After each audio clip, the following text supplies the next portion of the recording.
রবিবার Tripura state AIDS control society health এবং family welfare ডিপার্টমেন্টের উদ্যোগে এক রক্তদান শিবিরের আয়োজন করা হয় আগরতলা আইজিএম হাসপাতালে। এদিনের অনুষ্ঠানে উপস্থিত ছিলেন মন্ত্রী শান্তনা চাকমা, স্বাস্থ্য ও পরিবার কল্যাণ দপ্তরের সচিব কিরণ গিত্তে সহ আরও অন্যান্যরা।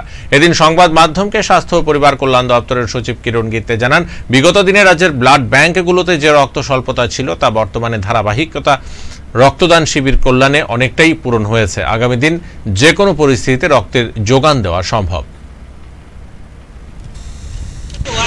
হিসেবে আমি মনে করি এটা একটা পার্ট আমাদের প্রত্যেকেরই দরকার সমাজের উন্নয়নের জন্য। সমাজের যারা আরোগ্য ব্যক্তি আছে, যারা মুমূর্ষ রোগী আছে, ওনাদের যখনই ব্লাডের প্রয়োজন, রক্তের প্রয়োজন, সেই মুহূর্তে যদি আমরা কিছুটা সহযোগিতা করতে পারি তার চেয়ে আনন্দ আর বেশি কিছু হয় না।